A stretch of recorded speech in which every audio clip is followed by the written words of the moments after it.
Greetings, this is Fred Barstein, CEO and founder of TPSU and 401k TV. I'm here in Jacksonville, Florida at a TPSU program at the University of North Florida with one of our adjunct lecturers today, Charles Brown. Welcome, Charles. Thanks, Fred. Okay, if we ask you a few questions. Absolutely. So Charles, why don't you tell us a little bit about your background and your association with MAI Capital?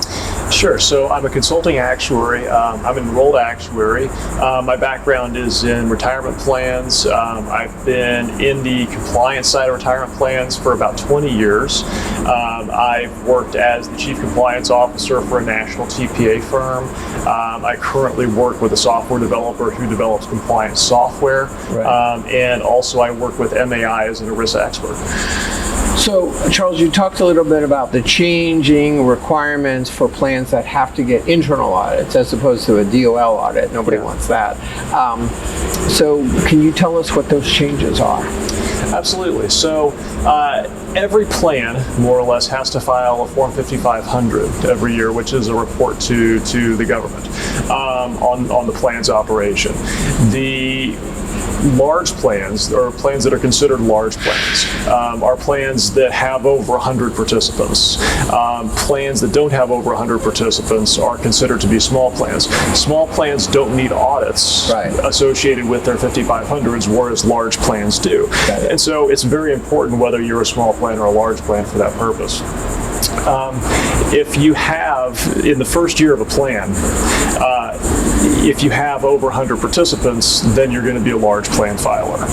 Now, if in the first year of the plan you don't have over 100 participants, you're going to be a small plan filer. You get to the next year, let's say you go over 100 participants. And that includes eligible as well as participating, right? Exactly. Well, prior to 2023, it did, and that was actually one of the big changes in 2023. So it used to be eligible for the plan, so working for the company and eligible to participate in the plan, plus people who are terminated and have a remaining account balance in the plan. And so if you're a small plan in the first year, and let's say in the second year you get over 100 people, there's this rule that says that you don't actually have to switch to being a large plan filer and getting an audit until you go over 120 people. So you could potentially go, for 2, 3, 4, however many years, and as long as you don't go over 120 people, then you're not required to class up, if you will, to where you have to get an audit. And the classification going forward is not just eligible, but it's actually participating employees, correct?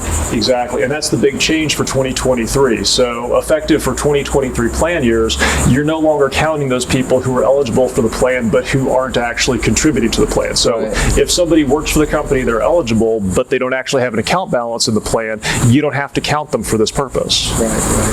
So do you think that would be a disincentive for plan sponsors to want to get people in the plan?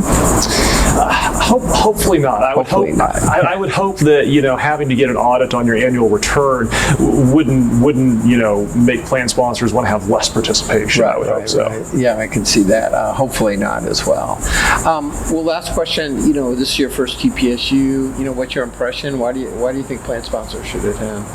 Well, I had a great time speaking here, and the plan sponsors who came were very engaged. They came ready to learn. They had very good questions, and the panel of people who you lined up for the program, the industry experts, people from investment companies, who have insights into plan investments, into compliance. It felt like a great environment, for people to come and learn more about plans. And I think anybody who's a human resources, or who otherwise is tasked with trying to explain plans to employees of a company, I think could benefit a lot from these. Right. And just for the record, there is no sales and marketing happening. Nobody's pushing product. It's all pure education. Absolutely. Yeah. Great. Well, thanks for your time today, and thank you for watching 401k TV. Please stay tuned.